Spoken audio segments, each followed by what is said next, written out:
als carrers. Es van construir, a més, grans neveres de propietat municipal per al subministrament de les ciutats. La nevera on ens trobem té un pou de 9 metres de diàmetre per 10 de profunditat i una capacitat per a emmagatzemar gel de 700 metres cúbics.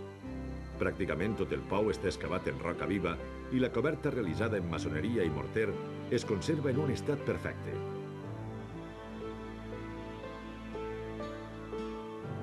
El lloc és ideal per a recuperar forces amb un poc de fruita i continuar el nostre camí.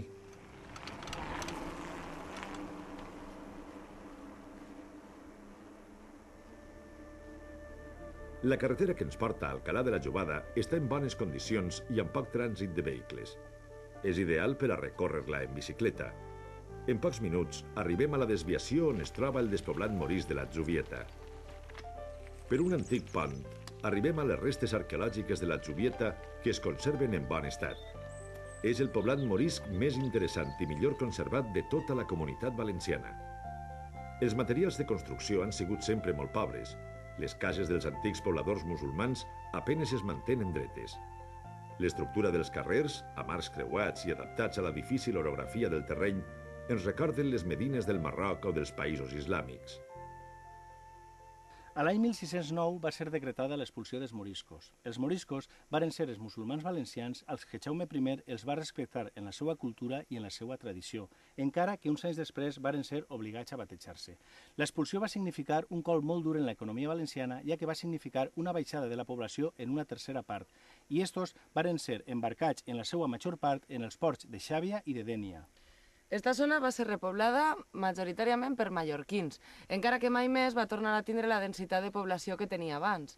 Moltes cases es van reaprofitar com a corrals, però altres van quedar deshabitades per sempre, com és el cas del lloc on estem, i precisament eixes són les que millor s'han conservat fins als nostres dies. L'Atzuvieta és el poblat més ben conservat morisc que tenim els valencians i encara podem veure algunes cases en peu, l'entramà dels carrers i sobretot els arcs típics de l'arquitectura islàmica. Hi ha una casa més gran que domina tot el poblat. En la seva façana, 2 portes amb arc de mig punt. Està situada enfront de la plaça, probablement el centre de reunions dels seus habitants. Darrere, ocultes per la vegetació, es troben les restes de la mesquita. Deixem arrere el despoblat per a continuar el nostre camí cap a Alcalà de la Jovada, el poble xicotet i encisador que exercís de nucli principal de la vall d'Alcalà. Repoblat per mallorquins, al igual que la resta de pobles dels voltants, va ser adaptat a les necessitats dels nous habitants. Els carrers de la població conserven l'antic traçat medieval i les cases han sigut restaurades amb bon gust. Els edificis que envolten la plaça central d'Alcalà, inclòs el mateix Ajuntament, i l'actual església, alçada sobre l'antiga mesquita, ocupen el solar que va ser el palau d'Al-Azraq, l'únic monarca musulmà capaç d'enfrontar-se a Jaume I.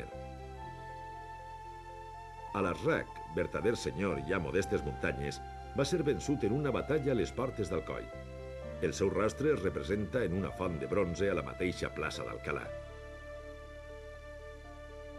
La zona té una casa rural, un restaurant en la plaça del poble i el càmping La Vall com a recursos turístics de restauració i allotjament. El càmping, situat als afores, és un lloc molt concorregut i visitat, també conegut per la seva cuina excel·lent. En tota esta zona, la gastronomia té molt a veure amb la història.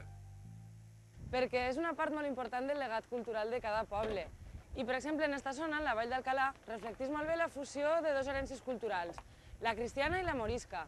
I això es veu en alguns plats com l'olleta de blat, que és com una olla en la que en lloc d'arròs es fica blat i és d'origen morisc, o la mallorquina. Que la mallorquina té l'origen molt clar, i és que aquesta comarca va ser repoblada per mallorquins després de l'expulsió dels moriscos en 1609.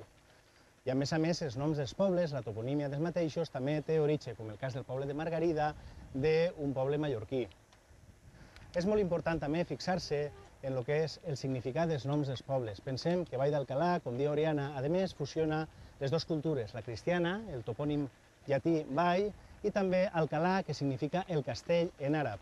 Per l'altra banda, Alcalà de la Jovada, que és el poble que està al centre de la vall i és el més important, significa el castell de la Jovada. Les jovades eren unes extensions de terra que podien treballar els camperols, els que treballaven per al senyar feudal, i era el que podien conreuar en un dia. Passem per Margarida, població que queda a prop i que també té un bon lloc per passar la nit, l'Almàssera, una antiga almàssera d'oli convertida en casa rural. Passem per la vall de Gallinera en bon ritme per una tranquil·la carretera. El dia és cada vegada més curt i hem de donar-nos pressa per arribar al nostre allotjament abans que es faça de nit. Els pobles de la vall de la Gallinera apareixen com una unitat municipal. Benicili, Llombai, Alpatró, La Carroja, Benitalla, Benialí i Benissibà, que és el lloc on passarem la nit, són el mateix municipi, encara que siguen nuclis urbans distints i distants.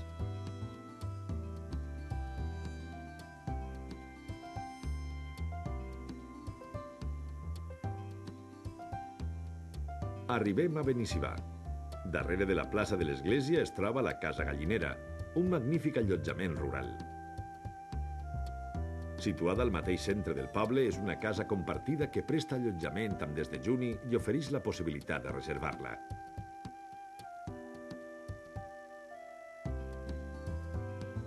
És de finals del segle XVIII i està totalment restaurada.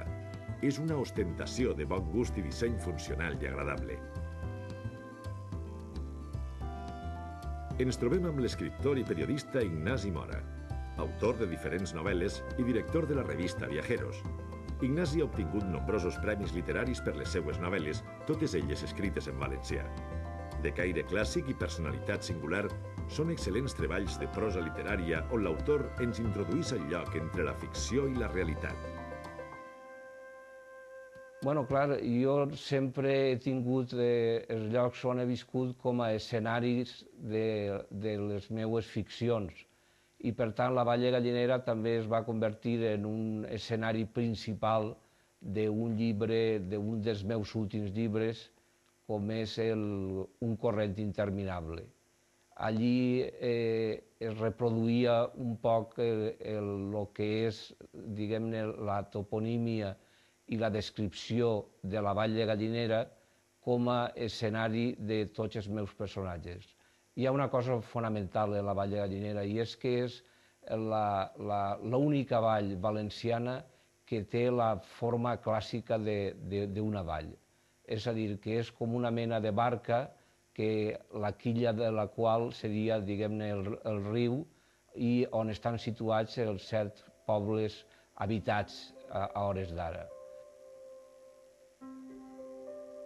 Eixim de la casa per a sopar. El nostre allotjament no té cuina, però molt prop es troba el restaurant de Joana, un referent gastronòmic en tota la Vall de Gallinera. Fa 16 anys que es va traslladar ací amb el seu home. El seu restaurant, ara reconegut internacionalment, tan sols obre 2 dies a la setmana i arriben de tots els pobles de la Safor per provar els seus plats basats en receptes tradicionals, però amb tocs intensos de la nova cuina.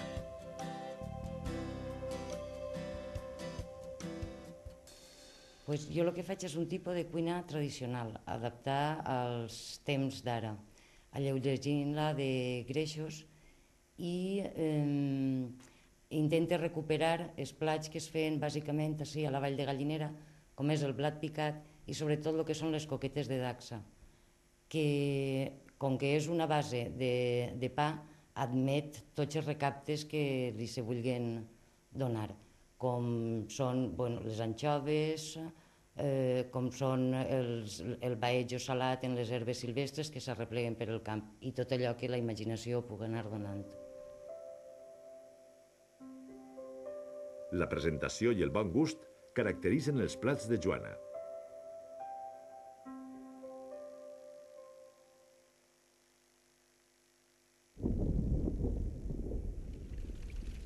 Es fa de dia i plou a la Vall de Gallinera.